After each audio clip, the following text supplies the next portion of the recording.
ইতিহাসে আমরা দেখতে পাই না যে তোফাজ্জল কোনো মানুষের একটি সম্পদ নষ্ট করেছে, কোনো মানুষের একটি সম্পদ অবৈধভাবে তিনি ধরেছেন। তার সর্বোচ্চ চাহিদা ছিল 50 টাকা, 20 টাকা, একজনের কাছে চাইতো, কিছু খাইতো। প্রিয় ভাইয়ের আমার, আজকের যারা এই জানাজায় উপস্থিত হয়েছেন সকলের কাছে সজোরে অনুরোধ জানাচ্ছি যে এলাকায়ও যদি এরকম কোনো আমরা ঘটনা দেখতে পাই যে একটি চোর বা একটি কোনো সন্দেহের বশবর্তী, সন্দেহের উপর নির্ভর করে এরকম দুর্ঘটনা আর যেন দ্বিতীয়বার পুনরাবৃত্তি না হয়, আমরা সবাই সচেষ্ট থাকবো। প্রিয় উপস্থিতি, আমরা কি এই তোফাজ্জল হত্যার বিচার চাই? কে কে চাই?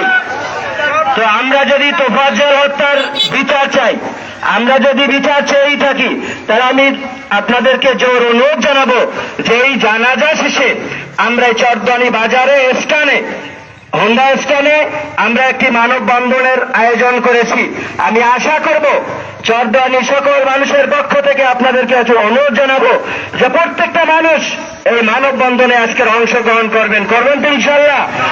আমরা জানাজা শেষেই দাফন কাজে যারা যাবে তারা ব্যতীত সকল মানুষ আমরা হোন্ডা স্থানে চলে যাব। এখানে যারা আলোচনা করতে পারেন নাই, আপনাদেরকে সেখানে আলোচনা করার সুযোগ দেওয়া হবে। সবাই ভালো থাকবেন, ধন্যবাদ। আসসালামু আলাইকুম রহমতুল্লাহ। সবাই লাইনে যান। আলহামদুলিল্লাহ ওয়া কাফা ওয়া সালামুন আলা ইবাদিহিল্লাযিনা ইসতাফা, আম্মা বাদ। আউযু বিল্লাহি মিনাশ শাইতানির রাজীম। বিসমিল্লাহির রহমানির রহিম। কুল্লু নাফসিন যায়িকাতুল মাউত। মুহতারাম, আজকের এই বিশাল জানাজায় যারা একত্রিত হয়েছে, আল্লাহর কাছে দোয়া করি আল্লাহ তাআলা এই জানাজাকে কবুল করেন, বলেন আমিন। কিন্তু ভাগ্যের নির্মম পরিহাস যে আমাদের তোফাজ্জল তার উপর এরকম নির্যাতন হবে, নির্যাতিত হবে। তোফাজ্জল কখনো কখনো মাছের বাজারে যাইতো, বলে একটা মাছ পাইলে নিজের ছোট্ট ভাইয়ের ছেলেদের কাছে নিয়ে যাইতো, বলে এই মাছটা তোমরা খাও। ভাগ্যের নির্মম পরিহাস, বাবা মারা গেল, মাও মারা গেল, কিন্তু আমার কাছে বড় আশ্চর্য লাগতেছে যে তার মা তার বাবার জানাজা আমি পড়াইছিলাম, কিন্তু তোফাজ্জলের জানাজা আমাকে পড়াতে হবে সে কথা বুঝিনি। জেনেছিলাম তোফাজ্জল আমার জানাজায় শরীক হবে, কিন্তু যেখানে মানুষ গড়ার কারিগর, আমার বড় ভাইও ঢাকা ইউনিভার্সিটিতে পড়েছিল, অনেক গিয়েছি ঢাকা ইউনিভার্সিটিতে, কিন্তু নিজের কাছে এখন খুব গেছিলাম এইটাই বড় দুর্বিষহ লাগতেছে যে একটা ছেলেকে কিভাবে নির্যাতন করলে পায়ের হস্ত খসে পড়তে পারে, কিভাবে রক্তাক্ত হতে পারে। আমার মনে পড়ে যারা তোরা শিক্ষিত হয়েছে কিন্তু মানুষ হও নাই, জানুয়ারি রয়ে গেলে আমাদের সোহাগ বা শাসক বলেছেন, বলে ঢাকা ইউনিভার্সিটি থেকে তো রাজনীতি তৈরি হয়, এই যদি হয় রাজনীতির তো শেষ পরিণত আয়নাগারই হবে।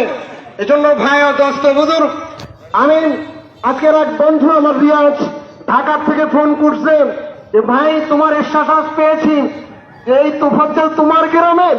আমি বলতেছিলাম ভাই আমার গ্রামের না, আমার কাছের।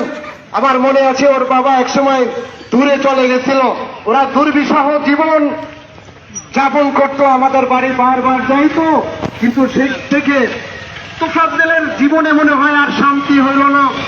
বলে আমার রিয়াজ বলতেছিল যে ভাই সারা বাংলাদেশে যে চোখের পানি, এই পানিতে হয়তো তোফাজ্জলের জিন্দেগি আল্লাহ তাআলা অনেক বড় করে দেবেন, তোফাজ্জলকে শহীদি মওত আল্লাহ তাআলা দান করবেন।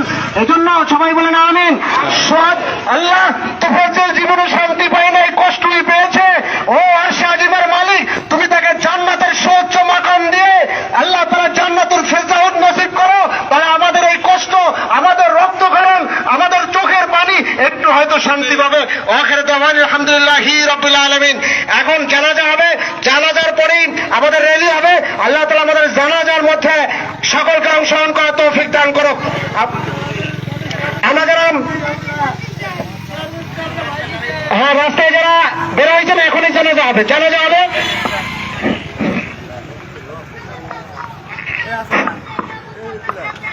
ফরজে ভাইয়া জানাজার নামাজ 4 তাকবীরের সাথে আদায় করতেছে। আল্লাহু আকবার। লাইভ ভাই জানাজার পরে হবে ইনশাআল্লাহ।